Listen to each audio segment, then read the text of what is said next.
Hello, hello family. It is your boy. Pour ceux qui sont là, Optimist Sniper. On va commencer le weekly market recap. Ok.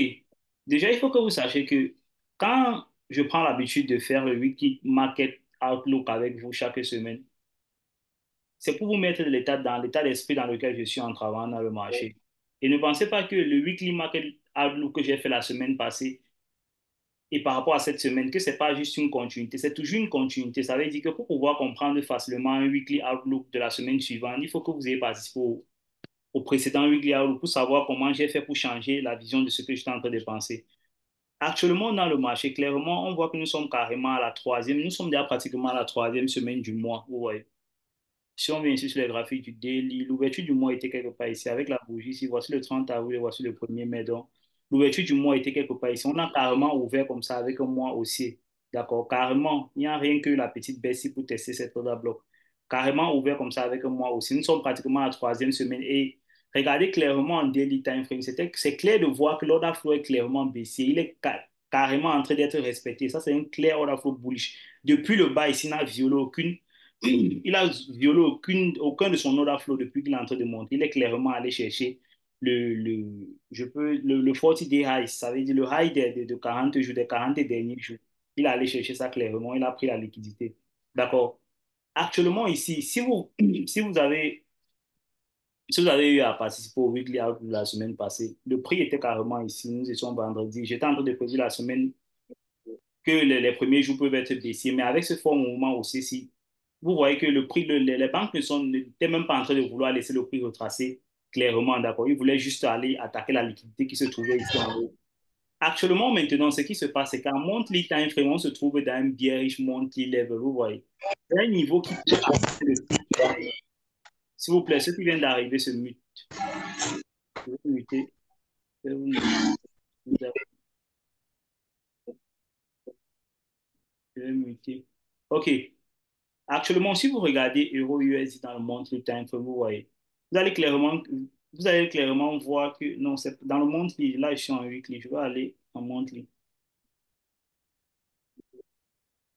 Si vous regardez en monthly, vous allez clairement voir qu'on est dans un bearish order block, d'accord, monthly bearish order block. Ça veut dire que clairement, le prix, il peut avoir un retournement ici, pas même un retournement, mais il doit avoir un mouvement de prix. Le prix peut réagir avec le marché, d'accord. Actuellement, si vous constatez aussi, vous aurez constaté qu'on vient de prendre le previous monthly high, d'accord. Même comme sur DSY, on n'a pas encore pris le previous monthly low, d'accord. Là, c'est une petite divergence qui est en cours, d'accord. C'est ce genre d'élément qu'il faut toujours noter quand vous êtes en train de travailler. Vous devez voir ce qui se passe dans le marché. Hmm? OK. Là, c'était juste pour vous faire noter ce qui se passe en monthly time frame. On va rapidement descendre parce que nous sommes là pratiquement dans la troisième semaine, comme j'étais en train de dire. Ça veut dire, s'il faut que la bougie du mois, pour ceux qui savent toujours comment je traite, regardez, je vais mettre le graphique ici en bas, d'accord. Pour ceux qui savent comment moi je traite, la bougie du mois, mon travail, c'est d'anticiper la formation d'une journée haussière, par exemple. Une journée haussière régulièrement a tendance à ouvrir, d'accord, vous descendre, aller créer le low de la journée, monter, créer le high de la journée et descendre, fermer. Regardez comment le mois-ci, regardez là comment la bougie du mois-ci est actuellement. Si on vient sur la bougie du mois, hmm, les probabilités pour que ce mois soit baissier, d'accord, sont en train d'être faites parce qu'on a la troisième semaine et le prix ne fait que monter. D'accord. Si on traverse cette semaine aussi, c'est pas trop probable que ce mois-ci va terminer baissier. Si le prix veut ouvrir et être baissier, il va aller rapidement faire ça le début du mois, il va couler la fin du mois. Donc, pour ce mois-ci, les probabilités baissières sont très faibles actuellement, d'accord, avant qu'elles ne se matérialisent en daily time frame peut-être, mais actuellement, elles sont faibles. Donc, je préfère être dans le sens haussier, puisque tout le mois actuellement est en train de montrer un clair order flow haussier. Il n'y a même pas encore de violation en daily time frame. OK, là, c'était juste pour vous montrer ce petit détail. Allons en jour, notre graphique en bougie. Ouais. Ce que moi, je vais faire pour la semaine-ci, si je viens en semaine, regardez la semaine-ci. Vous voyez en semaine, qu'est-ce qu'on voit en semaine clairement? Vous voyez qu'on vient là clairement de violer un order block sans toutefois même s'arrêter. Ça, c'est pas quelque chose que j'aime voir, les gars. Il y a une très grande pression aussi ici. Ils ont violé carrément cet order block. Depuis qu'il y a eu rejection avec la mèche, ils sont plus revenus comme ça. Ils sont revenus ici, ils ont violé carrément, d'accord. Ça veut dire que moi, je vais utiliser cet order block-ci. C'est bien un order block comme un mitigation block. Ça veut dire comme une zone de résistance, non? Une zone de support pour le prix. Donc, ce qui peut se passer, le scénario que moi je pense plus actuellement, si je suis un trader du weekly time frame, ça sera par exemple de voir quelque chose comme ça, d'accord? Voir quelque chose comme ça. Pour cette semaine, pour l'ouverture de cette semaine, voir la bougie si ouvrir, par exemple, venir toucher le mitigation block qui est monté pour le reste de la semaine. Ça, c'est une possibilité, d'accord? OK, on va aller ça. On va descendre en daily time frame.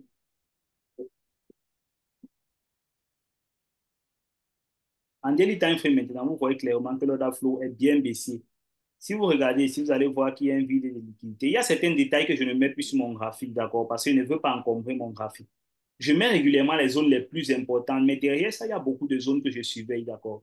Là, maintenant, clairement, moi, je sais que le prix est en train de travailler ce fair value gap, d'accord. Il essaye de combler ce fair value gap, parce que ce fair value gap, c'est un vide de liquidité, c'est une position, c'est un vide où les banques, si les banques veulent continuer la hausse, ils peuvent remettre leur position d'achat ici, d'accord. Et il y en a formé un order bloc. Dans un mouvement aussi, toute bougie rouge devient un order bloc après qu'il soit validé, d'accord. Voilà. Donc, moi, actuellement, pour cette semaine, je vais être haussier. Ça veut dire quoi? Au début de semaine, je vais chercher la hausse. Je sais déjà depuis le weekly time frame que le scénario s'y peut arriver étant en daily. Donc, il faut, il faut que vous sachiez l'état d'esprit dans lequel vous êtes entré dans, d'accord? Ça va vous permettre de pouvoir changer rapidement de bias si quelque chose n'est pas en train de fonctionner. Je sais déjà que si je commence la semaine demain, lundi, en essayant déjà d'acheter ici, d'accord? Il est plutôt fort probable que je commence la semaine avec la perte. Hmm? Vous voyez, vous comprenez pourquoi il dit. Parce qu'en weekly time frame, il était probable que le prix descende, il vient toucher ici, là, il monte. Moi, maintenant, qui va dans la semaine en voulant commencer avec l'achat, je n'ai pas de problème sachant déjà ça, d'accord? Je m'attends à ça, j'ai déjà ça préparé dans ma tête que, OK, je peux prendre les pertes en début de semaine. Mais je n'ai pas peur de ces pertes parce que je sais que ce niveau-ci va réagir. Même s'il va traverser ce niveau, quelque part, il va réagir et je vais pouvoir avoir un autre bail pour pouvoir recouvrir même seulement à moitié la perte que je viens de prendre.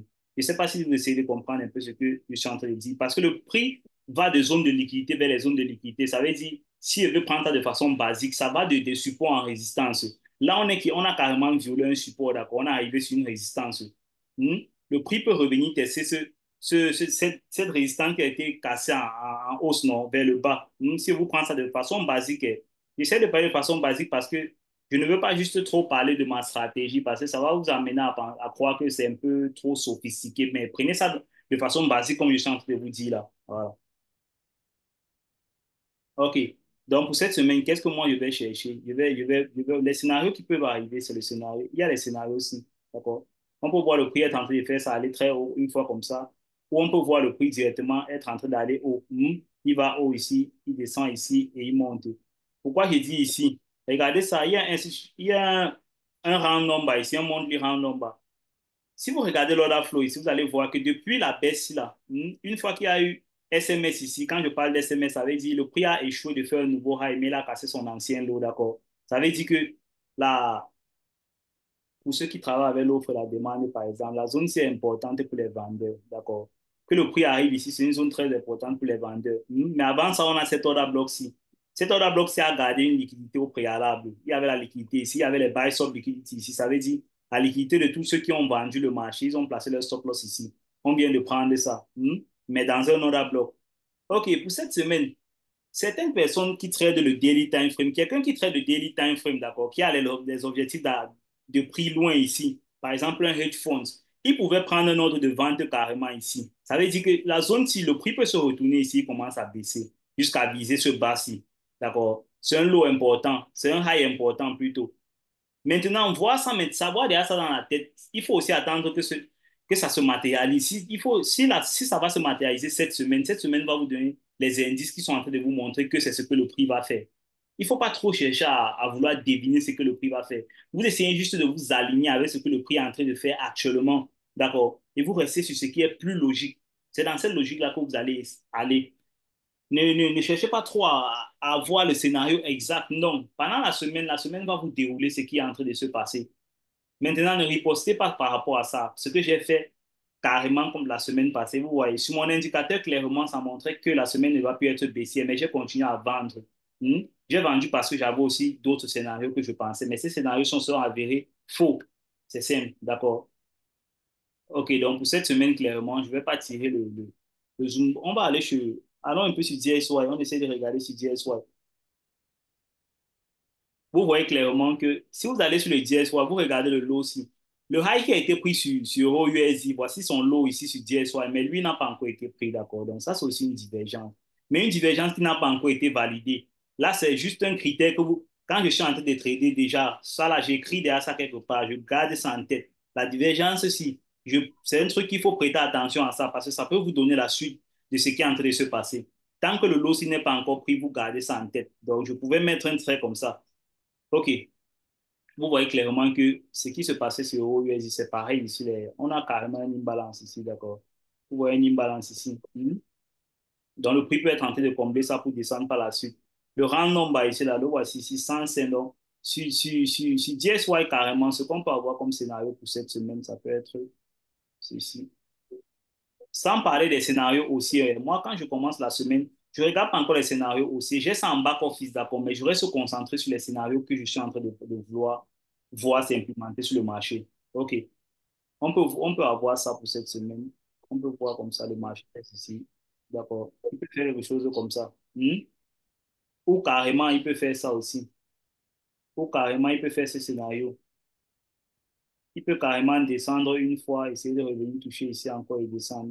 Les scénarios aussi, je ne vais pas les énumérer parce que je vais voir ce qui est en train de se passer dans la semaine avant de pouvoir énumérer les scénarios aussi.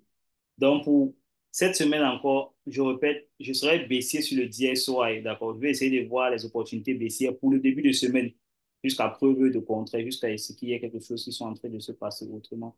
Hmm? Pour la journée de demain, clairement, je vais être en train de faire ceci. Je vais tenter de vouloir avoir une mousse. Mais même si je prends un ordre pour la journée de demain, l'essentiel maintenant, il faut que vous sachiez que quand vous prenez un ordre, ce n'est pas juste la position d'entrée qui est importante. Il faut que vous sachiez aussi où vous allez libérer votre ordre, c'est-à-dire votre take profit. Moi, carrément, je sais que le prix peut monter jusqu'à ce niveau-ci. Là, ce niveau-ci, c'est un niveau critique, d'accord? 1,093 avec 3 zéros, là, c'est un round number, d'accord? Vous voyez les zéros, plus un chiffre de niveau avec zéro, ça, c'est un niveau que les banques utilisent régulièrement. C'est un institutional point, d'accord? Et ça en montre l'état inférieur. Quand il va aussi traverser cette zone, ça va encore montrer que le prix veut clairement aller peut-être chercher les high ici. OK. On reste dans cette logique pour le début de semaine. On va voir comment ça va se passer pendant la semaine. Si vous avez des questions, vous laissez en commentaire. Maintenant, Kenzo, toi, si tu es encore dans le Zoom, tu es en train de dire tes scénarios que toi tu disais, c'est quoi? Qu'est-ce que toi tu pensais?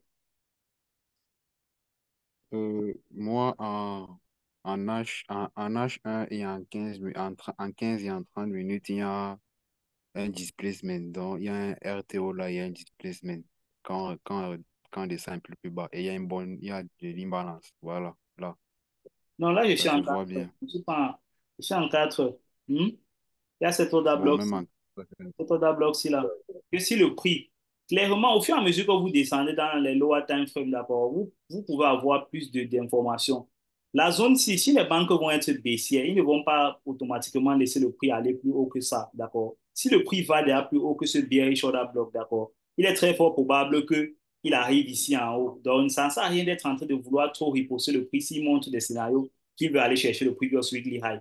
Vous savez que pour une semaine, la première liquidité qu'on va viser, c'est le previous weekly high, d'accord? Ou le previous weekly low. Ce sont les deux liquidités qui sont dessinées ici. Si on va jusqu'en lower time frame, parce que j'ai tradé la journée de vendredi, regardez ça. Carrément, il a fait son reverse ici, là. Il a cassé carrément le high ici. Le high, c'était aussi un bon high. Quand il casse, il montre clairement qu'il a fait, il y a un BMS, non? Il y a un grand BMS en H1. Regardez tout l'aube ici. Regardez tout l'aube ici qu'il a formé. D'accord. Ici, là, voici un mitigation block. Un break à bloc qui a été aussi cassé par la suite. Ça veut dire que la zone, si c'est une zone importante pour le prix. Si c'est comme ça qu'on détecte l'order flow de la journée, d'accord. Pour la journée de demain, le prix, si le prix veut monter, c'est pas trop bien qu'il traverse ce niveau-ci, d'accord. Ça sera mieux qu'il reste en haut de ce niveau, qu'il vienne chercher quelque part ici et il monte directement. Mais s'il commence à casser, à aller plus bas, c'est plus bon pour la journée de demain spécialement. C'est ce que je reste pas parfois vous dire, mais vous devez savoir déjà comment est-ce que vous manœuvrez votre journée. que la journée de demain soit en train de prendre le lot aussi et que vous soyez en train de vouloir toujours être en train de vendre la journée ou d'acheter la journée de demain, c'est pas bon. C'est mieux qu'il reste en haut de cet order bloc, même si on est en 15 minutes. Cet order bloc, si le prix viole ça, ce n'est plus bon. Ça, c'est une très bonne zone où il peut carrément revenir, retest et remonter. S'il viole déjà ça, c'est plus bon pour la journée de demain qui sont pour les opportunités haussières. Donc, si par exemple, quelqu'un veut se limiter à la journée de demain, voici sa zone où si le prix traverse ça, ce n'est plus bon. Ça ne veut pas dire qu'il ne peut plus monter, mais les probabilités vont baisser pour que la journée là soit encore haussière. D'accord? Ça veut dire que votre dernier ordre de bail que vous pouvez prendre va se retrouver dans cette zone-ci pour pouvoir être en train de vouloir chercher la zone-ci. Mais si pendant la journée, on va déjà, on monte déjà, on part chercher le high ici, vous êtes en train de vouloir chercher la hausse, c'est que vous êtes déjà fou parce que l'objectif de cette hausse, le premier objectif probable, c'est ce niveau-ci. Après qu'on ait pris ce previous weekly high, vous laissez d'abord vous regarder ce que le prix va faire. Ça ne sert à rien d'être en train de vouloir anticiper qu'il va continuer à monter ou il va continuer à descendre. À la fermeture de la journée, vous aurez une idée claire de ce qu'il peut faire la suite du jour. D'accord? Kenzo, Ouais. Maintenant, c'était au niveau du fondamental. au niveau du fondamental, d'accord. Si tu veux prendre au niveau du fondamental, il y a ce que, regardez par exemple, si je passe sur investing, investing,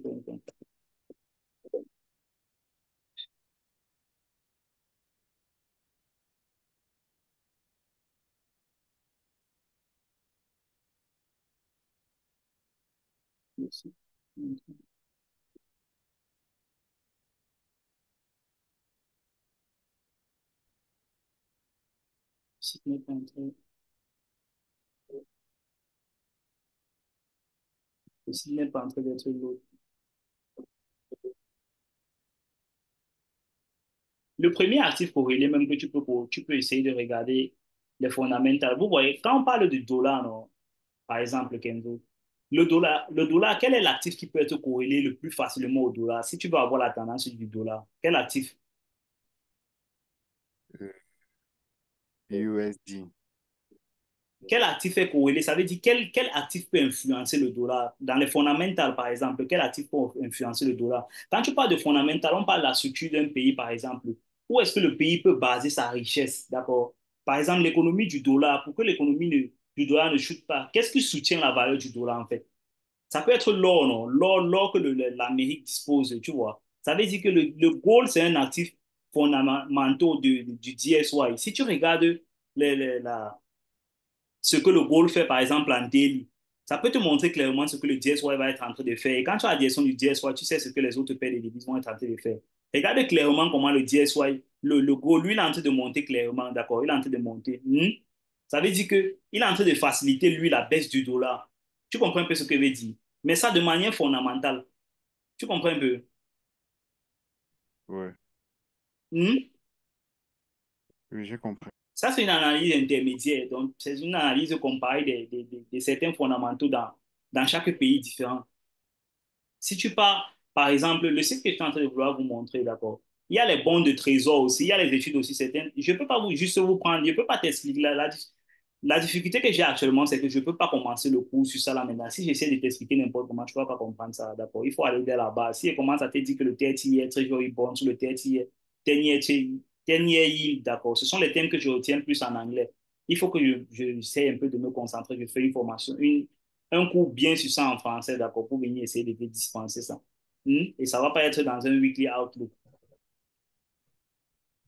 Tu m'écoutes? D'accord. Ok. OK.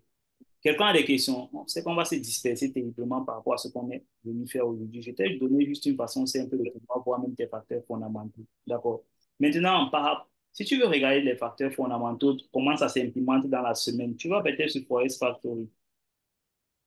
Le premier facteur fondamental le plus intéressant, ce sont les taux d'intérêt. Avec ça, tu peux avoir tout, d'accord? Il faut pas aussi que tu penses que les fondamentaux, c'est la magie. Avec les taux d'intérêt, tu as tout. Tu sais, quand on te parle des taux d'intérêt, tu sais ce que la Banque d'Amérique va faire du dollar. Tu sais ce que la santé du dollar Junior, actuellement. Junior va commis Tu là. sais à quoi tu peux t'attendre par rapport au dollar, en fait, tu vois. Donc, je suis en train de muter les gens. OK. Voilà Forest Factory, par exemple. La journée de demain, lundi. Carrément, ça sert à rien que tu sois en train de t'intéresser trop aux fondamentaux parce qu'il n'y aura rien de fondamental dans la journée de lundi. Là, je parle de ton état d'esprit, hein.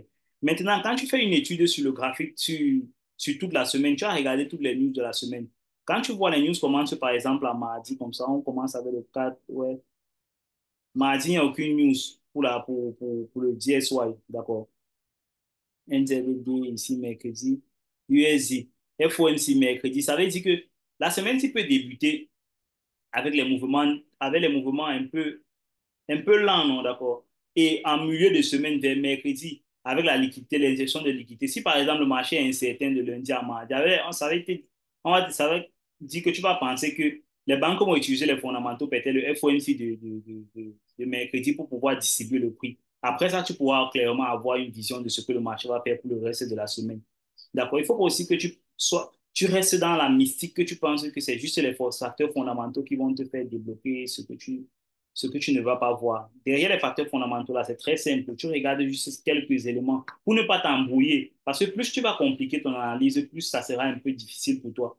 Surtout que toi, précisément, tu ne fais pas du long time frame. Donc, les facteurs fondamentaux vont t'aider juste pour pouvoir anticiper ce qui va se passer avant. D'accord? C'est juste à ça que moi, ça me sert, en fait. Ce qui va se passer, que je puisse anticiper ce qui peut se passer avant que ça ne se matérialise dans le prix. Mais même pour le faire, il faut avoir un certain mindset parce que ce que tu vois en fondamentaux, les fondamentaux ne s'implémentent pas rapidement comme ça, d'accord? Puisque on peut implémenter les facteurs rapidement lorsque peut-être à la publication du CPI, par exemple, ou du NFI, rapidement, on peut jouer sur ça. Mais régulièrement, les facteurs fondamentaux prennent du temps pour se matérialiser. C'est ça que tu vas voir sur les formes de, par exemple, quand le prix n'arrive pas à faire un autre higher high, un autre lot, mais il fait plutôt un lot moins low que l'ancien lot. Et après, il monte. Là, ça s'est matérialisé dans le prix. Mais avant ça, clairement, les facteurs fondamentaux étaient déjà là. D'accord? Donc, parfois, ça peut prendre le temps. Parfois, ça peut aussi t'envoyer dans le mauvais sens. Il faut savoir juste comment tu implémentes ça. Et comment tu implémentes ça, c'est savoir d'abord déjà le faire de manière ordonnée. Donc, ça ne sert à rien que je sois en train de venir te dire que tu fais ceci, comme ça. Ok, je pense qu'on a terminé notre weekly market outlook comme ça. Pour la semaine-ci, clairement, pour la journée de demain, moi, je vais chercher à être aussi. Et il y a une chose que vous devez comprendre. En fonction du style de trading que vous faites, que mon style de trading ne vous influence pas, parce que je sois en train de venir commencer à prendre les achats ici, loin, ici, là, si ça ne marche pas avec pour vous, avec votre stratégie, vous ne le faites pas, d'accord? Vous attendez clairement. Si votre stratégie vous dit que c'est la dernière zone-ci que vous devez comment, qui est plus probable pour vous, c'est cette dernière, vous attendez clairement cette dernière zone, vous voyez. Parce que être en train d'acheter ici, vous savez dire que je suis en train d'acheter je suis en train d'acheter en premium du lower time frame, d'accord? Mais parce que je sais qu'en higher time frame, il peut avoir une continuité de mouvement. Le mouvement n'est pas obligé de s'arrêter. S'il y a encore bien la liquidité en haut ici, on peut clairement monter. C'est pourquoi je peux être en train de voir les ordres d'achat ici. Mais si vous attendez clairement cette zone-ci, c'est une très bonne zone, d'accord? S'il fallait trader comme je tradais au début, d'accord, dans mes débuts, peut-être à la deuxième, à la troisième année, il devait être patient, attendre peut-être un scénario de mardi, comme ça, que lundi crée un lot, mardi vient descendre en bas du lot de lundi, ça tombe dans la zone ci et ça monte. Ça, c'est un scénario très clair, d'accord? Mais en ce moment-là, je n'avais pas trop l'attitude à vouloir prendre trop de pertes. Je ne voulais pas prendre trop de pertes. Actuellement, moi, je n'ai pas peur des pertes. Je veux juste savoir ce que le marché est en train de faire. Et si pour savoir ça, il faut que je sacrifie une certaine partie de mon capital, je vais le sacrifier, je vais chercher à faire mon objectif de semaine et je vais arrêter pour la semaine. OK. On se dit à demain pour la suite de la semaine. Sois your mentor, Optimist Sniper.